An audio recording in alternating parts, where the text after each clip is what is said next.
Hello అందరికీ, welcome to my channel Jhansi natural vlogs. ఈరోజు మన ఛానల్లో సొరకాయ అప్పాలు చూపిస్తానండి. అదేనండి సొరకాయ గారెలు. మా ఇంటి దగ్గరలో తోట వేసారండి, మాకు తెలిసిన వాళ్ళు సొరకాయలు ఇచ్చారు. సో అవి చూడగానే నాకు సొరకాయ గారెలు చేయాలనిపించింది. సరే ట్రై చేద్దాం కదా అని చెప్పేసి సొరకాయ గారెలు చేస్తున్నానండి ఈరోజు. ఇక్కడ కెమెరా పట్టుకోవడానికి ఎవరు లేరని చెప్పేసి నేనే ఒక చేతితో కెమెరా పట్టుకొని ఇంకొక చేతితో సొరకాయ పీల్ చేస్తున్నానండి. సో అది కుదరలేదని చెప్పేసి కెమెరా ఆఫ్ చేసి పీల్ చేసేసి మళ్ళీ స్టార్ట్ చేశానండి. ఇక్కడ చూడండి, సొరకాయని నేను తురుముకుంటున్నాను. కొబ్బరి తురిమేది ఉంటుంది కదా, దాంతో తురుముతున్నానండి సొరకాయని. ఇలా మీ సైడ్ చేస్తారండి. చూసారు కదా, నేను ఇక్కడ సొరకాయలో చాలా నీరు ఉంటుందండి. సో అందుకని నేను ఆ నీరుని గట్టిగా పిండేస్తున్నాను. లేదంటే మీరు ఒక క్లాత్లో తురిమిందంతా తీసుకొని గట్టిగా నొక్కేసి మూటలా కట్టేసి నొక్కేస్తే నీరంతా చక్కగా పోతుందండి. లేదంటే మనం ఇలా పిండుకోవచ్చు, గట్టిగా పిండాలండి.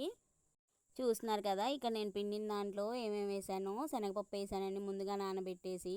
ఇంకా అల్లం, పచ్చిమిరపకాయ, కరివేపాకు గ్రైండ్ చేశానండి. గ్రైండ్ చేసి దాంట్లో కలిపేశాను. నా దగ్గర కొన్ని నువ్వులు ఉన్నాయండి, నువ్వులు కూడా వేస్తే బాగుంటుందని చెప్పేసి నువ్వులు కూడా వేసానండి దానిలో.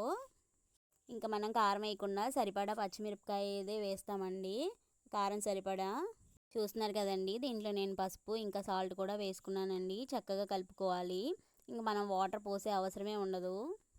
చక్కగా వాటర్ పోయకుండా మనకు సరిపడా పిండి తురుములో వేసుకొని కలిపేసుకోవాలండి.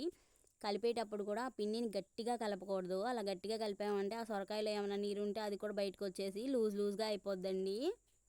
మనం ఎందుకైనా మంచిది కొంచెం బియ్య పిండి ఎక్కువే తీసుకొని ఉంచుకోవాలండి పక్కన, ఒకవేళ లూజ్ అయితే సెట్ చేసుకోవడానికి.